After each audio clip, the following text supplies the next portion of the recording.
Olunaku lw'eggulo ebifaananyi ebiwuniikiriza byalabikidde ku mikutu gya Wolokoso egimanyiddwa ennyo nga social media nga kabangali ya poliisi etomera omusajja ateeberezebwa okubeera omuwagizi wa Kano Dr. Kizza Besigye. Okusinziira ku poliisi ekikolwa kino kikyamu nnyo ng'era baataddewo dda akakiiko akagenda okukinoonyerezaako. Twagala okukwata omusirikale ono avunaanibwe olw'ekikolwa ekyo kubanga olabira ddala nga si kyamu obuntu.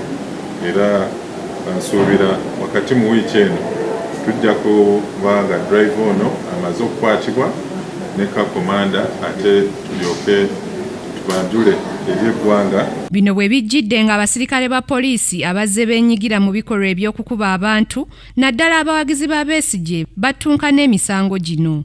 Bannakibiina kya FDC bagamba nti abaduumira poliisi be basinze okuviirako ebikolwa bino. Bonna tebalina buzibu. Naye abamu kuba bakulembera bakola ebyobufuzi eby'emyaka egyabeera ndoze emyaka 10 emabega.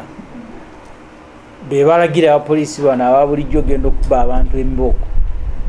N'olwekyo ng'oyagala okutereeza poliisi otandikira kwagikulira Mwami Kayihura n'oddako abalala bakomandazi ab'enjawulo. Abantu ab'enjawulo basalawo okutwala ssaabaduumizi wa poliisi General Kale Kayihura mu kkooti wamu n'abaduumizi abamu nga babalanga okuwa poliisi ebiragiro ebikyamu.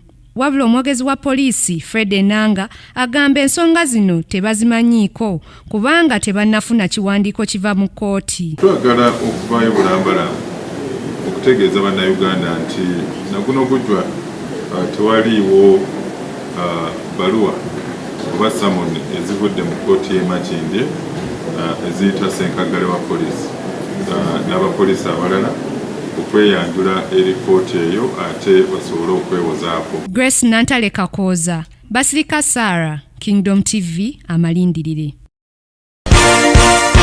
This is Kingdom TV.